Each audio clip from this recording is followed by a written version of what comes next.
شریف بھی پڑھا، پھر درس قرآن میں پورا رکوع تیار کر کے آتے تھے، وہ پڑھتے تھے، پھر تراویح میں کہتے تھے کہ بالکل لفظ بلفظ میں ساتھ چل رہا ہوتا ہوں قاری صاحب، چاہیں تو جب چاہیں اللہ پاک سے تعلق بنا لیں، ہاں اگر سوتن بن کے ہی مرنا ہے تو الگ بات ہے، سوئے رہو،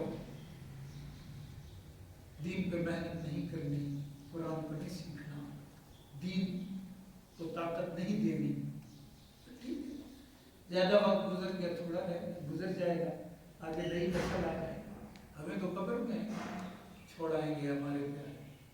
تو آمن میں یہ ایک پہلو بعض اوقات اساتذہ بیان کرتے ہیں کہ اللہ تو تم سے بات کر رہے ہیں، تم بھی اللہ کی بات کو سمجھتے ہو؟ کتب علیکم الصیام، روزہ رکھنا تم پہ فرض کر دیا گیا۔ اب ترتیب ذہن میں رکھیے، ہجرت کا جو پہلا سال تھا اس میں رمضان کے روزے فرض نہیں ہوئے، ہجرت کے دوسرے سال شعبان میں رمضان کے روزے فرض ہوئے، پہلے سال ایام بیس کے اور یوم عاشور کا تو ثابت ہو گیا، ہو سکتا ہے اس کے علاوہ بھی کوئی دن ہو، لیکن ان کا ذکر چونکہ مل گیا ہے، احادیث میں ہے، صحابہ اکرام بتاتے ہیں 3 دن ہر چاند کی 13، 14، 15 اور محرم کی 10ویں تاریخ، پہلے سال یہ روزے فرض ہوئے، دوسرے سال شعبان میں رمضان المبارک کے روزے فرض ہوئے، ہجرت کے دوسرے سال، 13 سال مکہ کے اعلان نبوت کے بعد، پھر پہلے سال ایام بیس اور یوم عاشور کا روزہ جو ان پہلی دو آیتوں میں بیان ہوا ہے، اور پھر اس سے اگلے سال رمضان المبارک کے روزے مسلمانوں پہ فرض ہوئے، باقی سب منسوخ ہو گئے۔ تو کما کتب علی الذین من قبلکم لعلکم تتقون، تقوی مقصد ہے، یعنی روزہ بھوک پیاس اور مباشرت سے دور رہنا، اپنے آپ کو روک کے رکھنا صبح سے مغرب تک، نیت روزہ کے ساتھ، نیت عبادت کے ساتھ، یہ شکل ہے ساری، یعنی اصل یہ نہیں ہے، یہ بدن ہے، یہ سارا کیا ہے؟ روزے کا وجود ہے، روح نہیں، روح کیا ہے؟ تقویٰ، یا یوں کہیں کہ یہ راستہ ہے، روزہ راستہ ہے، منزل نہیں ہے، منزل کیا ہے؟ تقویٰ۔ اگر روزہ رکھ کے تقویٰ نہیں ملا تو اس کا مطلب یہ ہے کہ روزہ بھی صحیح معنوں میں نہیں ملا، فرض ادا ہو جائے گا، جیسے گھاس کھا کے کوئی کہے پیٹ بھر گیا، واقعی پیٹ تو بھر جائے گا، پیٹ بھرنا مقصد نہیں ہے، صرف افزا پیٹ اور روح پرور قسم کا پیٹ بھرنا ہے، ایسا پیٹ نہیں بھرنا کہ پیڑ ہی غرق ہو جائے، سمجھ گئے؟ تو اگر ہم نے بدن حاصل کر لیا ہے، روح نہیں، تو ہم نے کیا چیز حاصل کی ہے؟ مردہ۔ جس بدن میں روح نہ ہو وہ کیا ہے؟ تو جس روزے سے تقویٰ نہ ملے مسلمان کو، وہ روزہ ہے، اس سے انکار نہیں کر سکتے، لیکن بس وہ مردہ ہے، تقویٰ جو نہیں ملا، اس سے جو روح ملنی تھی بس فرض ادا ہو گیا، حکم نہیں لگائیں گے علماء، اللہ پاک کیا حکم لگاتے ہیں قیامت والے دن وہ اللہ بہتر جانتے ہیں، لیکن دنیا میں جو علماء ہیں وہ حکم نہیں لگائیں گے کہ اس نے روزے نہیں رکھے، بس روزے رکھیں۔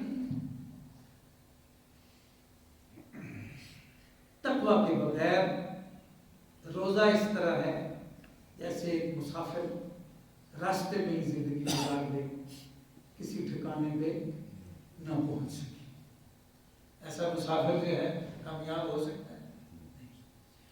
تقویٰ دل کی حالت ہے، دل اللہ سے لگ جائے، دل آخرت کی طرف متوجہ ہو جائے، جو اللہ کے غیر سے جڑا ہوا ہے، دنیا کی چیزوں کو بڑا سمجھ رہا ہے، دنیا کے رشتوں کو، دنیا کی کرنسی کو، ظاہر اسباب کو، وہ سب کچھ سمجھ رہا ہے۔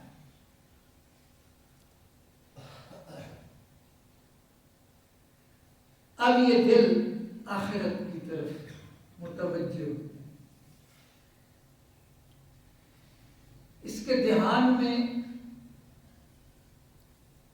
اپنی موت اور اپنی قبر اور اپنی حشر بس جائے،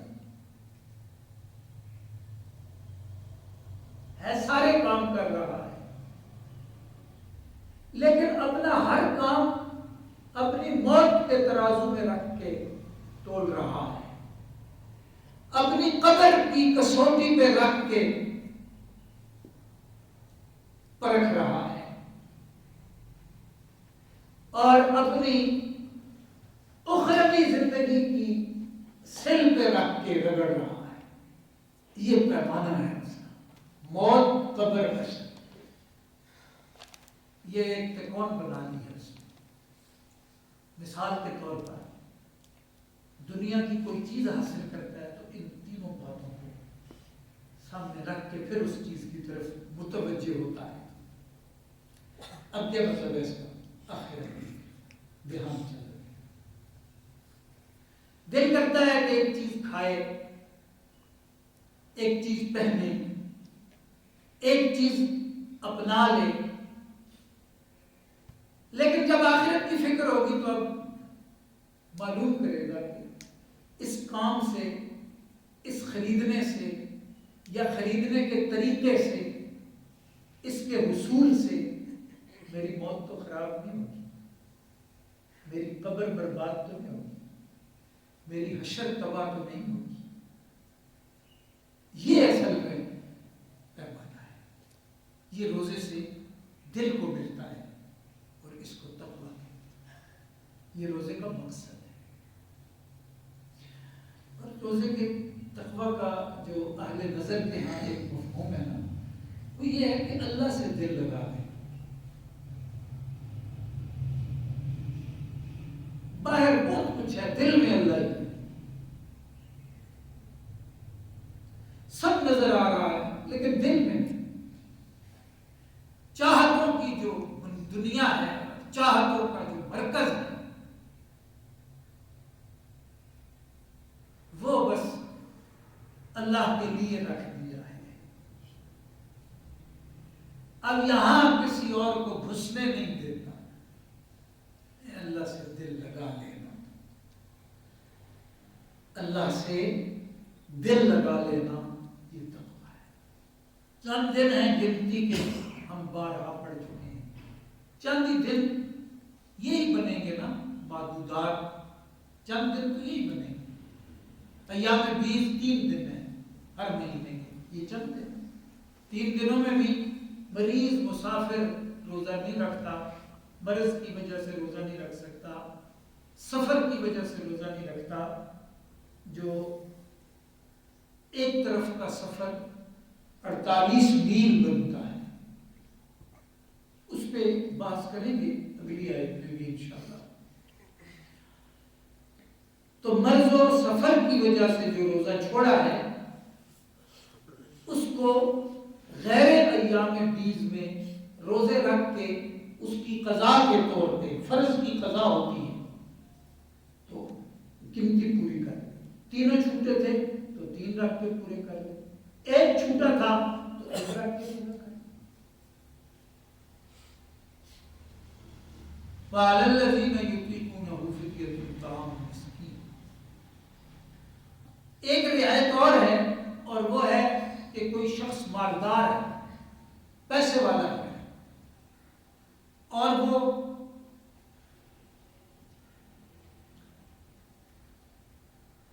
فدیہ دے سکتا ہے،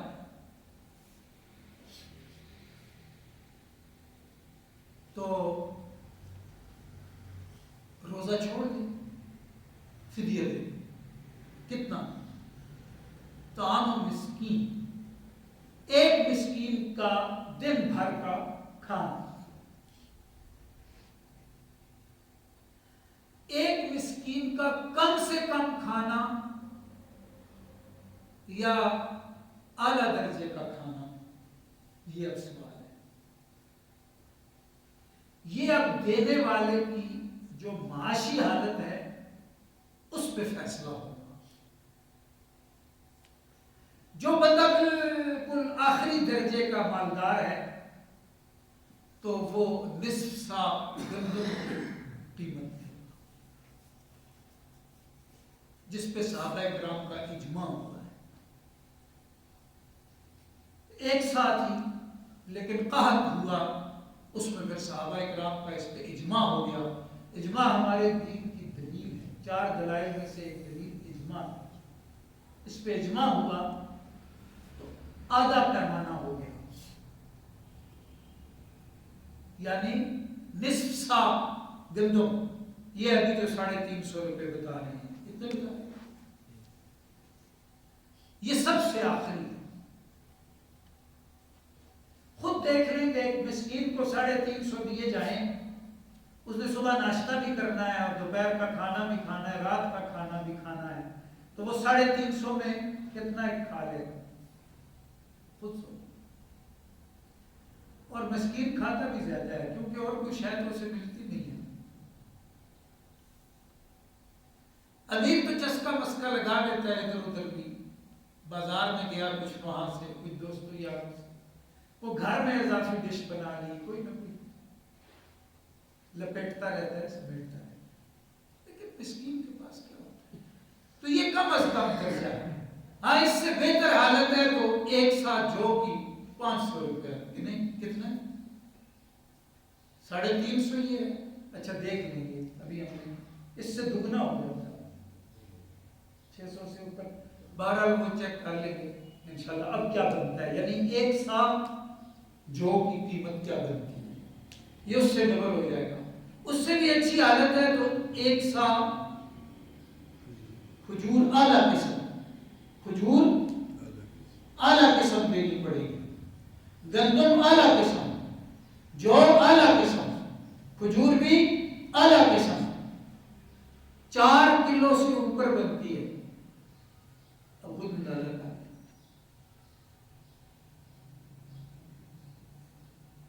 3000 کے لگ بھگ تو بنی ہے اعلیٰ قسم. اس سے بھی اچھی حالت ہے تو پھر ایک سا کشمش درمیانی قسم، اعلیٰ نہیں، وہ درمیانی قسم کی کشمش پھر آخر میں. ٹھیک ہے، ابھی اس کی کیا پرائس بنتی ہے یہ ہم دیکھ لیں گے. یہ ہے فدیہ. سمجھ لو بات، فدیہ ایک ہی نہیں ہے. فدیے میں جس بندے کی مالی حیثیت جیسی ہے اس طرح کا حکم اس پہ لگے گا.